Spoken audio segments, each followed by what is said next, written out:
கொடுக்கும் தேவனுக்கு கோடி கோடி ஸ்தோத்திரம். எனக்கு வாழ்வளிக்கும் இயேசு ராஜாவுக்கு வாழ்நாள் எல்லாம் ஸ்தோத்திரம். Praise the Lord. கர்த்தருடைய மகா பரிசுத்த நாமம் மகிமையடையதாக. சற்று நேர சிந்தனைக்காக நாம் எடுத்துக்கொண்ட வேத பகுதி மீகா 7ஆம் அதிகாரம் 8ஆம் வசனம். மீகா 7ஆம் அதிகாரம் 8ஆம் வசனம். என் சத்துருவே எனக்கு விரோதமாய் சந்தோஷப்படாதே, நான் விழுந்தாலும் எழுந்திருப்பேன், நான் இருளிலே உட்கார்ந்தார் கர்த்தர் எனக்கு வெளிச்சமாயிருப்பார். ஜெபிப்போம். அன்பும் கிருபையும் இரக்கம் நிறைந்த எங்கள் அருமை பிதாவே, ஆசீர்வதிக்கப்பட்ட நல்ல வேலைக்காக சோதரிக்கிறோம், துதிக்கிறோம். இப்போதும் தேவரே இந்த வார்த்தையின் மூலமாக எங்களோடு பேச வேணுமா ஜெபிக்கிறோம். ஒவ்வொரு இருதயத்துக்கும் தேவையான நல்ல வார்த்தைகளை தர வேணுமா ஜெபிக்கிறோம். எங்களை தாழ்த்தி உம்முடைய சமூகத்தில் தருகிறோம். சேல துதிகான மகிமையெல்லாம் உமக்கே செலுத்துகிறோம். உம்முடைய நாமம் மட்டும் மகிமை அடையட்டும். இயேசுவின் மூலம் ஜெபங்கள் அன்புகிற இந்த பரமபிதாவே, ஆமென். என் சத்துருவே எனக்கு விரோதமாய் சந்தோஷப்படாதே, நான் விழுந்தாலும் எழுந்திருப்பேன், நான் இருளிலே உட்கார்ந்தால் கர்த்தர் எனக்கு வெளிச்சமாயிருப்பார். மீகா தீர்க்கதரிசி அந்த அப்போது நடைபெறுகிற சூழ்நிலைகளெல்லாம் பார்க்குறார். அந்த தேசத்திலே பாவம் பெருகி இருக்கிறது. இன்றைக்கு நம்முடைய தேசத்திலே பாவம் மிகவும் பெருகி இருக்கிறது, பெருகி கொண்டே வருகிறது. தேசத்திலே சமாதானம் இல்லை. தேசத்திலே எங்கு பார்த்தாலும் ஊழல்கள், லஞ்சம், பணம், எல்லாருக்கும் பணம் தான் முக்கியமானதாக இருக்கிறது. அன்பு தனிந்து போயிருக்கிற காலமாக இருக்கிறது. யாரையுமே நம்ப முடியல, வீட்டில் உள்ளவங்கள நம்ப முடியல, சிநேகிதனை நம்ப முடியல, யாருமே நம்ப முடியாத ஒரு காலகட்டமாக இருக்குது. அப்படிப்பட்ட காலகட்டத்தில் தான் அவரும் அந்த மீகா தீர்க்கதரிசி வாழ்ந்த நாட்களும் இருந்திருக்கிறது. அது இன்றைக்கு பாவம் நம்முடைய தேசத்தில், எல்லா தேசங்களிலும் பாவமானது மிகவும் அதிகமாக பெருகி கொண்டே இருக்கிறது. அந்த நிலைமையில தான் அவர் பார்க்குறார். அவர் பார்க்கும்போது சூழ்நிலைகள் எல்லாம் அப்படி இருக்குது, பாவம் பெருகி கொண்டே இருக்கிறது. நம்ம தேவனுடைய பிள்ளைகள் மற்றவங்கள மாதிரி வாழ முடியாது. நம்ம தேவனுக்கென்று பிரத்யேகமாக வேறு பிரிக்கப்பட்டவர்கள். எனவே வேறுபாட்டின் ஜீவியத்தை செய்வதற்காக நாம் அழைக்கப்பட்டு இருக்கிறோம். பாவம் செய்கிறவர்கள் மத்தியில் அவங்களுக்கு கூட்டத்தில் போய் நம்ம பாவம் செய்து விட முடியாது. எனவே அவர் பார்க்குறார், நான் என்ன செய்கிறது, இந்த சூழ்நிலையில் எப்படி நம்ம ஜீவிக்கிறது அப்படின்னு பார்க்குறார். எல்லாருமே யாரும் மதிக்கிறது கிடையாது. ஒரு குடும்பத்தில் தகப்பனை பிள்ளைகள் மதிக்கிறது கிடையாது. அப்படி மாமியாரை மருமகள் மதிக்கிறது கிடையாது. அவங்களுக்குள்ளே ஒருமனம் கிடையாது, ஒற்றுமை கிடையாது. இன்றைக்கு குடும்பங்களில் இப்படிப்பட்ட சூழ்நிலைகள் தான் காணப்படுகிறது. எந்த சூழ்நிலை இருந்தாலும் தேவனுடைய பிள்ளைகள் என்ன செய்யணும், இப்படி எல்லா சூழ்நிலையிலும் எதிராகத்தான் இருக்கிறது. எல்லாருமே யாரை நம்ப முடியுது, யாரையுமே நம்ப முடியாத ஒரு காலம். யார் எப்படி இருப்பாங்கன்னு சொல்லவே முடியாது. யார் எந்த சூழ்நிலையில் எப்படி மாறுவாங்கன்னு சொல்ல முடியாது. அப்படிப்பட்ட யாரையும் நம்ப முடியாத ஒரு காலமாக இருக்கிறது. ஒரு கொடிய காலத்திலே நம்ம இருந்து கொண்டு இருக்கிறோம். உலகம் அதனுடைய முடிவை நோக்கி சென்று கொண்டு இருக்கிறது. இயேசுடைய வருகை அது சீக்கிரமாக இருக்கிறது. எனவே கடைசி காலங்களில் என்னென்ன பாவங்கள் பெருகும் என்று வேதத்திலே சொல்லப்பட்டிருக்கிறதோ அந்த பாவங்கள் எல்லாம் இன்றைக்கு பெருகி கொண்டு இருக்கிறது. அதை தான் நம்ம கண்ணால் பார்க்குறோம். ஒரு காலத்தில் நேர்மையாக இருந்தவங்க மதிக்கப்பட்டாங்க. இன்றைக்கி நேர்மை இல்லாதவங்க மதிக்கப்படுகிற காலம். நேர்மை இல்லாதவங்களுக்கு பல சோல்ஸில் அநியாயமாக சம்பாதித்து சொத்தை குவிச்சு வச்சுருக்கிறாங்க. சொத்து கூட சாபத்தையும் குவிச்சு வச்சுருக்கிறாங்க. அவங்களுக்கு தான் மரியாதை இருக்கிற மாதிரி ஒரு தோற்றம் இருக்கிறது. அப்படி தான் அந்த காலத்துலையும் இருந்திருக்கிறது. அதை பார்க்குறாரு. அதை பார்த்து நான் எப்படி இருக்கணும், நானோவென்றால் கர்த்தரை நோக்கி கொண்டு என் இரட்சிப்பின் தேவனுக்குள் காத்திருப்பேன். நம்ம என்ன செய்யணும், இந்த சூழ்நிலைகள் எதிராக இருந்தாலும் சூழ்நிலைகள் இந்த உலகத்துக்குள்ளே நம்ம போய்விடக்கூடாது. உலகத்தினுடைய சிநேகம் தேவனுக்கு பகையாக இருக்கிறது. எனவே அந்த உலகத்தை மாதிரி நம்ம ஜீவிக்க முடியாது, மற்றவங்கள மாதிரி நம்ம ஜீவிப்பதற்கு சென்று விடக்கூடாது. எனவே நம்ம என்ன செய்யணும், நான் கர்த்தரை நோக்கி கொண்டு என் ரட்சிப்பின் தேவனுக்கு காத்திருப்பேன். எனக்கு ரட்சிப்பு, எனக்கு விடுதலை, எனக்கு ஆசீர்வாதம், எனக்கு நன்மைகள் தேவன் மூலமாக தான் வரணும். எனக்கு ஒத்தாசை வானத்தையும் பூமியை உண்டாக்குன கர்த்தரிடத்திலிருந்து வரும் என்று சொல்லப்பட்டிருக்கிறது. அப்படி தான் நமக்கு வரணும். நம்ம மற்றவங்கள மாதிரி எப்படி வேணாலும் ஜீவிக்கலான்னு நினைக்கக்கூடாது, எப்படி வேணாலும் சொத்து சம்பாதிக்கலான்னு நினைக்கக்கூடாது. எப்படி ஆகலாம் ஜீவிக்கலாம், மற்ற மனிதர்களை மாதிரி நம்மளை அவங்கள மாதிரி ஜீவிக்கலான்னு நினைக்கக்கூடாது.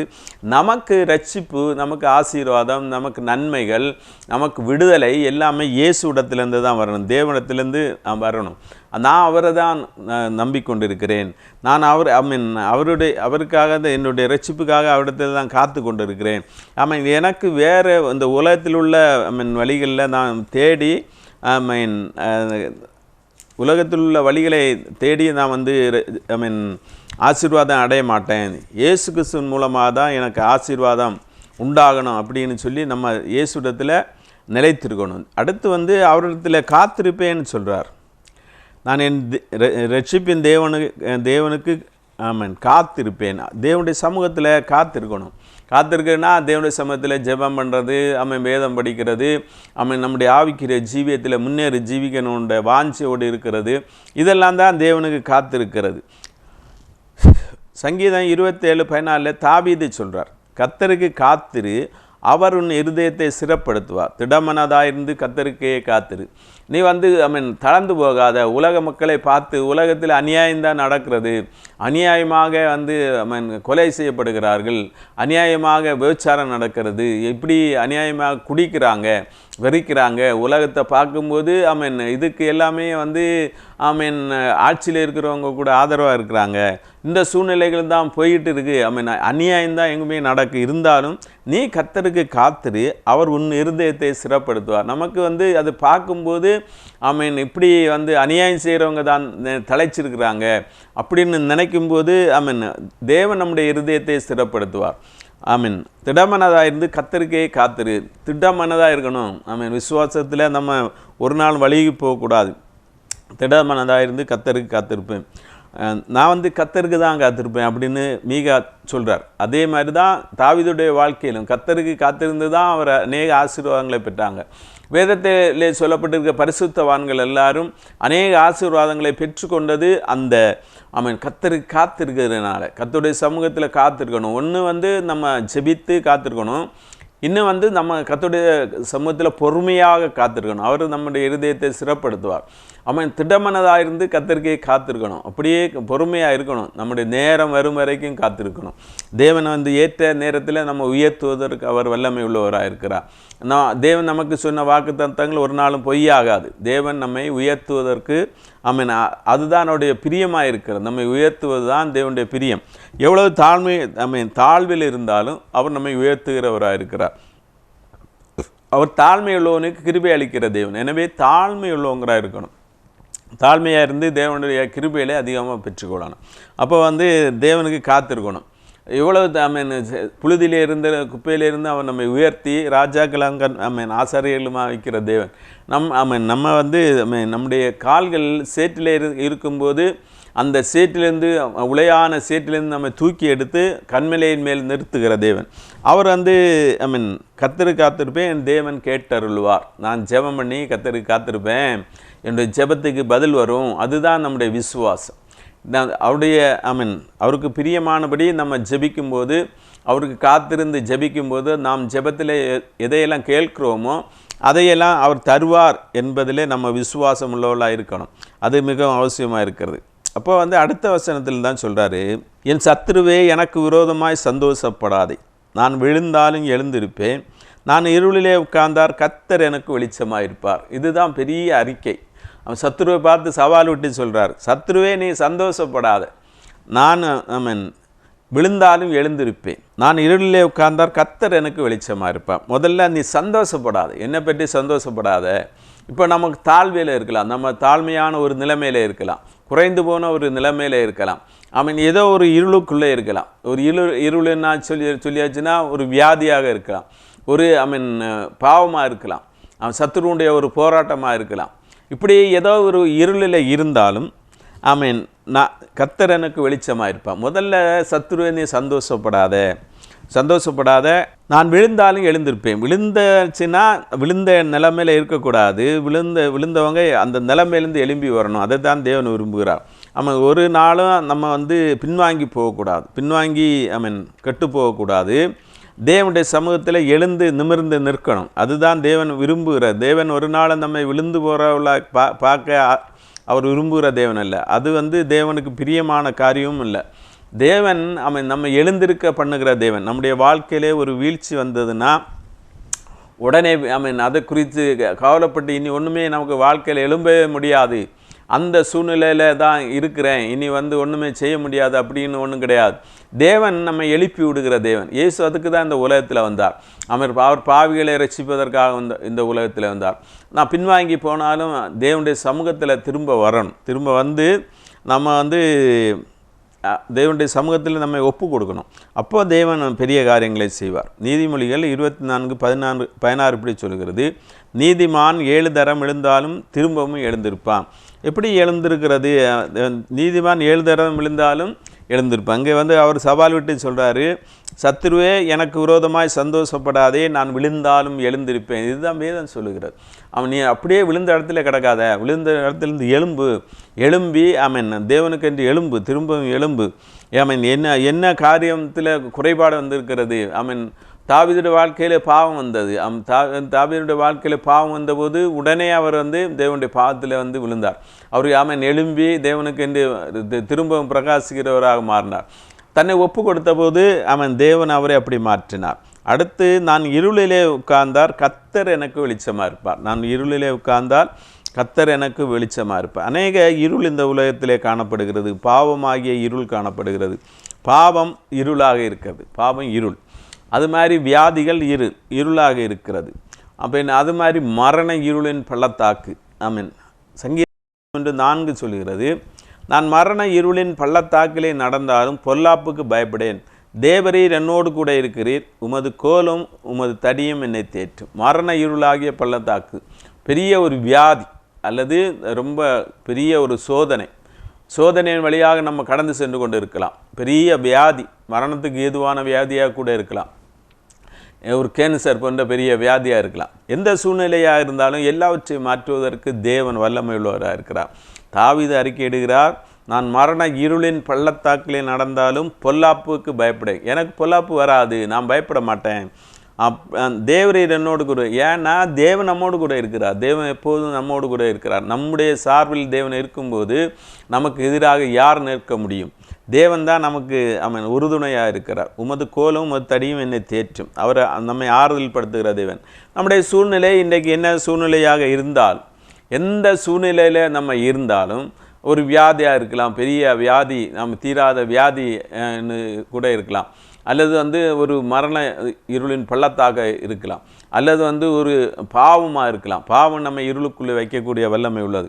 எனவே எந்த இருளில் இருந்தாலும் எல்லா இருளிலிருந்தும் மீட்பதற்கு இயேசு வல்லமை உள்ளவராக இருக்கிறார்.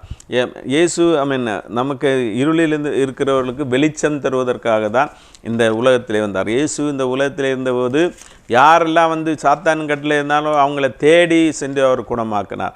அதேமாதிரி பாவத்தில் இருந்தவங்களுக்கு பாவத்திலிருந்து விடுதலை கொடுத்தார். எல்லாவற்றிலும் ஜனங்கள் பெரிய வெளிச்சத்தை காண்பதற்கு அவர் காரணமாக இருந்தார். அப்படி இயேசு இருந்தார். அவரை குறித்து சொல்லப்படும்போது ஏசாயா 9:2, இருளில் நடக்கிற ஜனங்கள் பெரிய வெளிச்சத்தை கண்டார்கள்.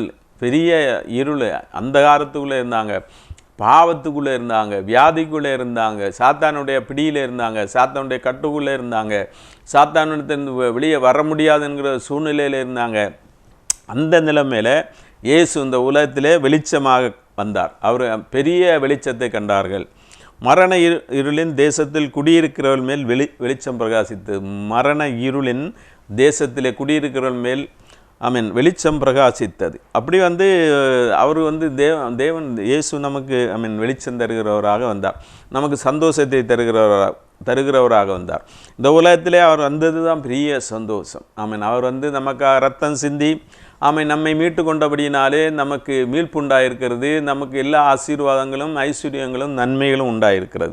எனவே சத்துருவை நீ என்னை பார்த்து சந்தோஷப்படாத, நம்ம தைரியமாக சொல்லணும். சத்துருவை பார்த்து சொல்லணும், நீ என்னை குறித்து சந்தோஷப்படாதே, நான் விழுந்தாலும் எழுந்திருப்பேன், நான் இருளிலே உட்கார்ந்தார் கர்த்தர் எனக்கு வெளிச்சமாக இருப்பார். தைரியமாக அறிக்கையிடணும். அப்போ என்னாச்சு, கோலியாத்து பெரிய உருவமாக நிற்கிறார். இஸ்ரவேல் ஜனங்கள் யாருமே அவனுக்கு ஏற்று நிற்க முடியாது. ஒருவர் வாங்க எனக்கு ஏற்று நில்லுங்க அப்படின்னு சொல்லி தான் சவால் விடுகிறான். அப்போ இங்கே பெரிய போர் பயிற்சி பெற்றவங்கள இருக்கிறாங்க. சவுல் வந்து பெரிய அரசர், எல்லாரை விட உயரமானவர். இஸ்ரவேலில் யாரை பார்த்தாலும் அவருக்கு உயரமானவர் யாருமே கிடையாது.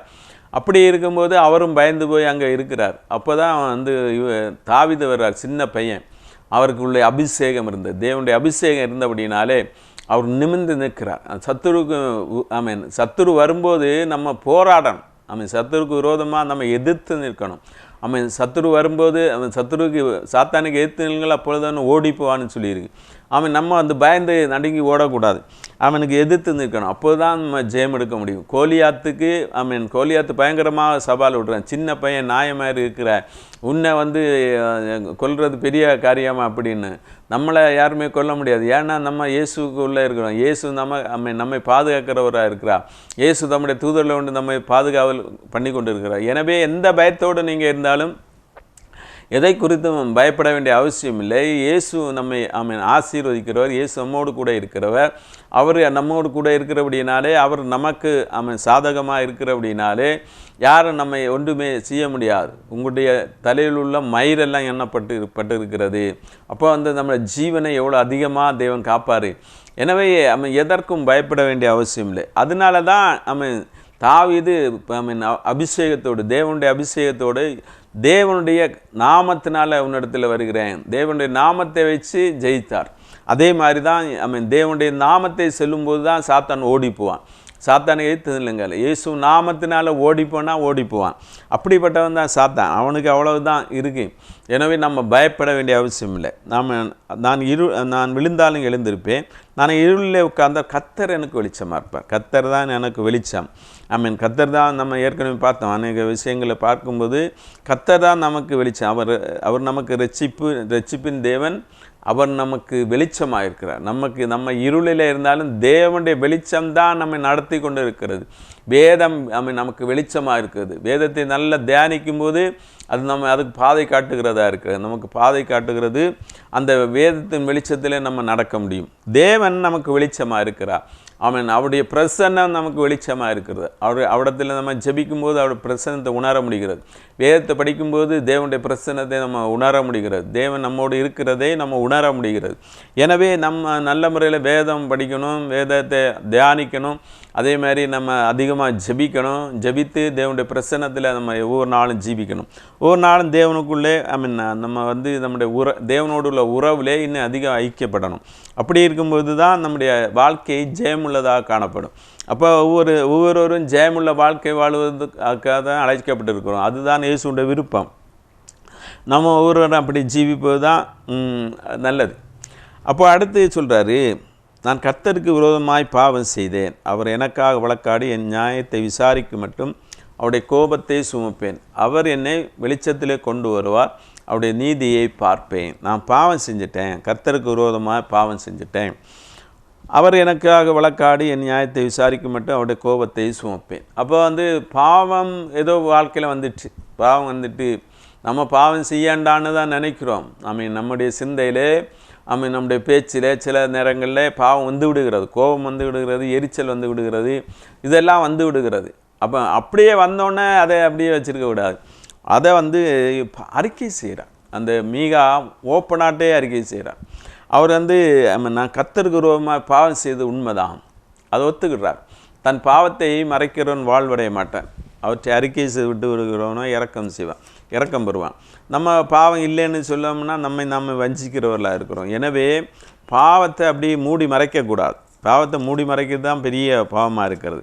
அதனால தான் நமக்கு ஒரு நாள் விடுதலை இல்லாமல் இருக்குது. நம்முடைய வாழ்க்கையில் விடுதலை இல்லாமல் இருப்பதற்கு நாம் நம்முடைய பாவத்தை மூடி மறைப்பது தான் காரணமாக இருக்கிறது. எனவே நம்ம பாவத்தை அறிக்கையிட்டு ஜெயம் பெறணும். தாவீதுடைய வாழ்க்கையில் பாவம் வந்தபோது அவரை வந்து தன்னுடைய பாவத்தை அறிக்கையிட்டு ஜெயம் எடுத்தார். நம்மவும் பாவத்தை மூடி மறைத்து வைக்கக்கூடாது, அதை அறிக்கையிட்டு ஜெயம் பெறணும்.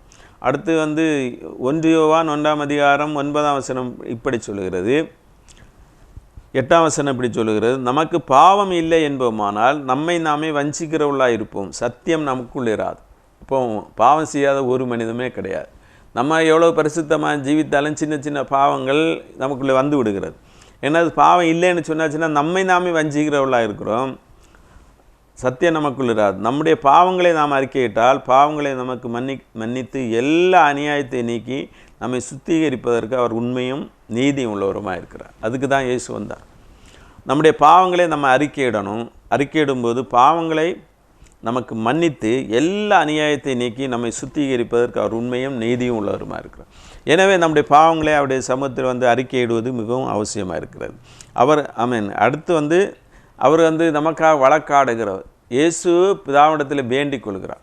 பிதாவிடத்தில் ஒவ்வொரு நாளும் வேண்டிக் கொள்கிறார். நம்ம பாவம் செய்யும்போது அவர் பிதாவிடத்தில் பரிந்து வேண்டுதல் செய்கிறவராக இருக்கிறார். எனவே அவர் எனக்காக வழக்காடி என் நியாயத்தை விசாரிக்கும் மட்டும் அவருடைய கோபத்தை சுமப்பேன். அது வரைக்கும் கொஞ்ச நாளைக்கு அந்த கோபத்தை, தேவனுடைய கோபம் நம்ம அறியாமையுள்ள காலங்களில் தேவன் அறியாதவர் போல இருந்தார். அந்த காலத்தில் இருந்த பாவத்தை எல்லாம் உடனே மன்னிச்சிட்டார்.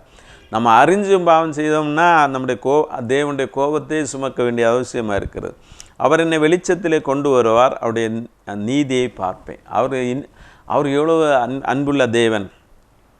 அவர் என்னை வெளிச்சத்தில் கொண்டு வருவார், அவருடைய நீதியை நான் பார்ப்பேன். அடுத்து தான் முக்கியமாக சொல்கிறார், உன் தேவனாகிய கர்த்தர் எங்கே என்று என்னோடு சொல்லுகிற என்னுடைய சத்துருவானவள் அதை பார்க்கும்போது வெல்கம் அவளை மூடும், என் கண்கள் அவளை காணும், இனி வீதிகளில் சேற்றை போல் மிதிக்கப்படுவாள். அப்படின்னா நமக்கு விரோதமாக ரொம்ப சந்தோஷப்படுறான சாத்தான், அவனை பற்றி இங்கே சொல்லியிருக்கு. உன் தேவனாகிய கர்த்தர் எங்கே என்று என்னோட சொல்லுகிற என் சத்துருவானவள் அதை பார்ப்பாள். அவளுக்கு வெல்கம் தான் உண்டாகும். அதாவது நம்ம சின்ன வயசில் எல்லாம் ஒரு கதை சொல்லியிருப்பாங்க. ஒரு பையன் ஒரு வீட்டில் வளர்ந்துட்டு இருந்தான். அந்த பையன் அந்த வீட்டில் ஒரு வேலைக்காரி இருந்தாள். அவங்களுக்கு நிறைய வாத்து. அப்போ இந்த வாத்து கதை எல்லாருக்கும் தெரிஞ்சிருக்கும். அந்த விளையாடி கொண்டு இருக்கும்போது பையன் தவறுதலாட்டு ஒரு கல் எறிஞ்சதுனால ஒரு வாத்து செத்து போச்சு. அப்போ அதை பார்த்தது அந்த வேலைக்காரி தான் பார்த்தா. வேலைக்காரி அந்த பையன் ஏதாவது சொன்னாச்சுன்னா அந்த பையனை மிரட்டுறதுக்கு அந்த வாத்து கதையை வச்சுட்டே இருந்தார். அவளுக்கு பணம் தேவைப்பட்டாலும் உன்னை பையன்கிட்ட அந்த வாத்து கதையை அவங்க அப்பாட்ட சொல்லாமல் இருக்கணும்னா நீ இவ்வளோ பணம் தரணும் அப்படின்னெல்லாம் டிமாண்டெல்லாம் வைப்பாள். இவளை வேலை வாங்க முடியாது. அந்த வேலைக்காரியை அந்த பையனால் வேலை வாங்க முடியாது. ஏன்னா அவனுக்குள்ள ஒரு குற்றம் இருக்குது. அந்த குற்றம் மறைக்கப்பட்டிருக்கு. அந்த பையன் மறைச்சிட்டு இருக்கிறான், அப்பாட்ட சொல்லவே இல்லை. அதனால தான் வச்சு விளையாடிட்டே இருந்தான். நிறைய நாட்கள் போகுது. அதிகமாக அந்த பையனை நெருக்க ஆரம்பித்தா. என்ன தேவைன்னாலும் உன்னை வாத்து கதையை சொல்லிடுவேன், இவ்வளோ ரூபாய் எனக்கு கொடு அப்படின்னு நெருக்கிட்டு இருக்கும்போது ஒரு நாள் இந்த பையனுக்கு புத்தி வந்த உடனே அவன் என்ன பண்ணுறான்னா நேரே போய் அப்பாட்ட சொல்கிறான். இப்படியாகவும் நான் ஒரு நாள் விளையாடிட்டு இருக்கும்போது அந்த ஒரு வாத்துக்கு மேலே தவறுதலாக ஒரு கல் பட்டுட்டு அந்த வாத்து இறந்து போச்சு. அதை வேலைக்காரி பார்த்து இப்படி மிரட்டிகிட்டு இருக்கா அப்படின்னு சொன்னோடனே அப்பா சொல்கிறாரு, அது நம்ம வாத்து தானே, நீ தானே கல் எறிஞ்சு இதில் செத்து போச்சு, வேணும்னா செஞ்சேன் அப்படின்னு சொன்னோடனே அப்பா அதை மன்னிச்சு அதை மறந்துட்டார். நம்முடைய இயேசு எவ்வளோ அன்புள்ள தெய்வம். நம்ம மறைச்சு வைக்கும்போது தான் சாத்தான் நம்ம தலைக்கு மேலே ஏறி நம்ம மிதிப்பான். நம்முடைய பாவங்களை நம்ம அறிக்கையிடும்போது இயேசு நம்மை மன்னிக்கிறவராக இருக்கிறார். இயேசு நம்மை மன்னித்து அந்த பாவத்திலிருந்து விடுதலை தருகிறார். விடுதலை தருகிறது மட்டும் இல்லை, புதிய கிருபைகளை தருகிறார். அந்த இளைய குமாரன் எப்படா திரும்ப வருவாருன்னு தகப்பன் காத்து கொண்டே இருந்தார். அதே மாதிரி தான் இயேசு நம்ம பின்வாங்கத்தில் இருக்கலாம், ஏதோ ஒரு பாவத்துக்குள்ளே இருக்கலாம், எப்படா நம்ம திரும்ப வருவோம் அப்படின்னு தான் இயேசு நம்மை அழைத்து கொண்டு இருக்கிறார். இளையகுமாரன் வந்தோடனே அந்த அப்பாவுக்கு எவ்வளோ சந்தோஷம். அதே மாதிரி இந்த சின்ன பையன் போய் சொன்ன உடனே எவ்வளோ சந்தோஷம். இனி அவனுக்கு அந்த வேலைக்காரிகிட்ட பயமே கிடையாது, வேலைக்காரிகிட்ட பயமே கிடையாது. அதே மாதிரி நம்ம பாவத்தை அறிக்கைட்டு ஏசப்பாட்ட நம்ம அவன் ஒப்புரவாகிட்டோம்னா சாத்தான் நம்மளை ஒன்றுமே செய்ய முடியாது. சாத்தானை நம்ம தலையில் மிதிக்கணும். அப்போ அதுக்கு தான் நம்ம அழைக்கப்பட்டிருக்கிறோம். இயேசு சமாதானத்தின் தேவன் தாமே சாத்தானை காலுங்கள் மிதி அப்படின்னு சொல்லியிருக்கு. அப்போ அவனை மிதிக்க வேண்டியவனை நம்ம தலையில் தூக்கி வச்சோம்னா நமக்கு தான் ஆபத்து. என்னைக்காவது பெரிய ஆபத்தில் நம்ம மாட்டி விடுவான்.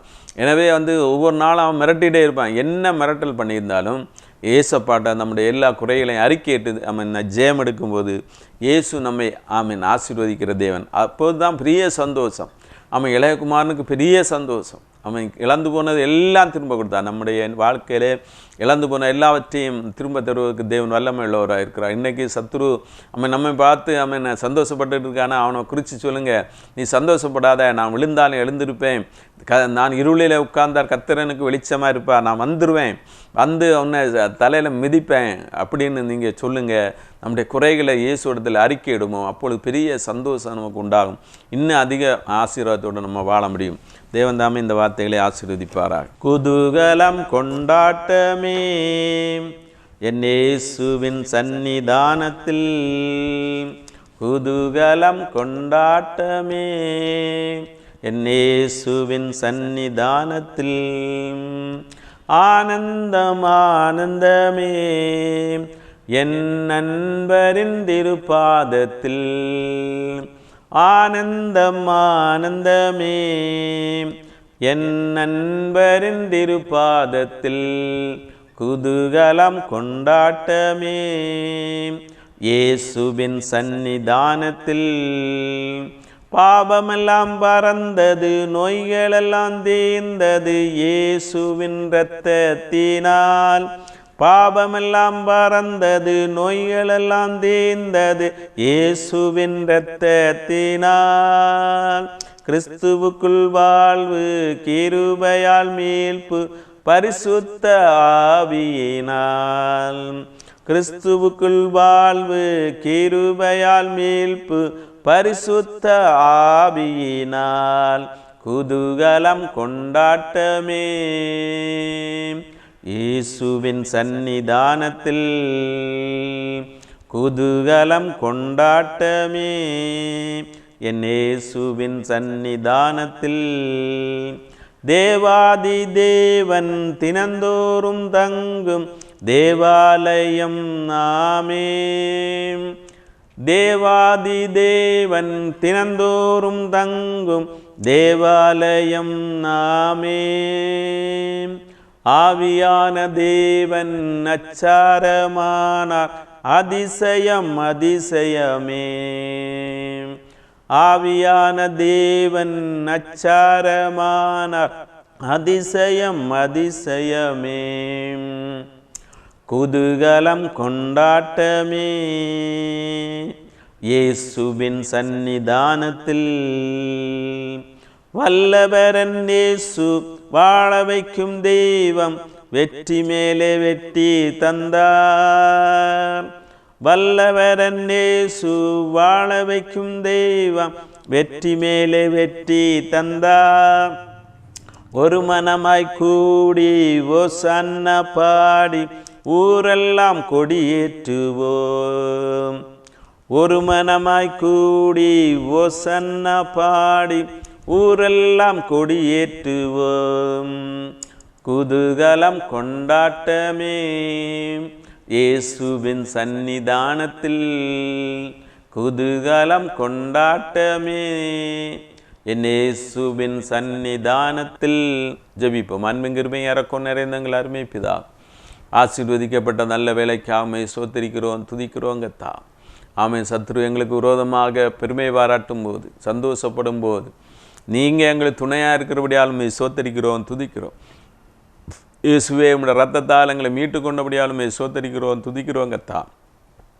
ஆமென். ஆண்டவராய் தேவமே ஸ்தோத்திரிக்கிறோம். ஆமென். சத்ருவை மிதித்து ஜெயம் எடுக்கிற கிருபையில் எங்களுக்கு தந்திருக்கிறபடியாலும் ஸ்தோத்திரம். ஆமென். ஆண்டவராய் தேவமே சத்ரு ஆமென் எங்களை குறித்து ஆமென் அவன் சந்தோஷப்படாதபடி நீர் தாமே எங்களுக்கு துணையாக இருக்கிறபடியாலும் ஸ்தோத்திரிக்கிறோம். இப்போது இந்த ஜெபத்தில் பங்கொண்ட ஒவ்வொருவரையும் ஆசீர்வதிக்கணுமா ஜெபிக்கிறோம். என்ன சூழ்நிலையில் இருந்தாலும் அவளை விடுதலையாக்கணுமா ஜெபிக்கிறோம் கர்த்தா. மரண இருளின் பள்ளத்தாக்கில் இருக்கிறவர்களை தேவந்தாமை விடுதலையாக்கணுமா ஜெபிக்கிறோம். மரணத்துக்கு ஏதுவான வியாதியோடு இருக்கிறவர்களை தேவந்தாமை இப்போதை விடுதலையாக்கணுமா ஜெபிக்கிறோம். சாத்தானுடைய சகல கிரியலை அழித்து போடணுமா ஜெபிக்கிறோம் கர்த்தா. பலவீனத்தின் ஆவிகளை இயேசு நாமத்தினால முறியடித்து ஜெயம் எடுக்கிறோம் கர்த்தா. எல்லா பலவீனங்களும் மாறி போட்டோம், எல்லாருக்கும் சுகம் உண்டாக தேவந்தாமை இறக்கம் செய்யணுமா ஜெபிக்கிறோம். அப்பா நீதாமை எங்களுக்காக சிலுவையிலே ரத்தம் சிந்தி உங்களுடைய தழும்புகளால் எங்களுக்கு சுகம் உண்டாக்கி இருக்கிறபடியால் சோத்தரிக்கிறோம், துதிக்கிறோம். ஆமை சுகவீனத்தோடு இருக்கிறவர்களே தேவந்தாமை விடுதலையாக்கணுமா ஜெபிக்கிறோம். எல்லா விதமான தீமையிலிருந்து ஜனங்களை விடுதலையாக்கி நம்முடைய மந்தையில் சேர்த்துக்கொள்ள வேணுமா ஜெபிக்கிறோங்க தான். எல்லாரும் உடைய நன்மையை நான் நிரப்பணுமா ஜெபிக்கிறோம். உடைய ஆசீர்வாதம் கடந்து வருவதா, ஆசீர்வாத தடைகளை எல்லாம் இயேசு நாமத்தினால் மாறி போவதாகத்தான்.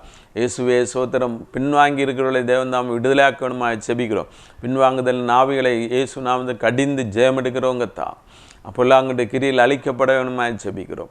இயேசுவே பண தேவையோடு இருக்கிறவர்களுக்காக ஜெபிக்கிறோம். அவருடைய பண தேவைகளை தேவன் தாமே சந்தித்து கொடுக்கணுமா ஜெபிக்கிறோம். மனபாரத்தோடு கஷ்டத்தோடு இருக்கிறவர்களுக்காக ஜெபிக்கிறோங்கத்தா. நீங்கள் தாமே பெரிய காரியங்களை செய்யணுமா ஜெபிக்கிறோம்.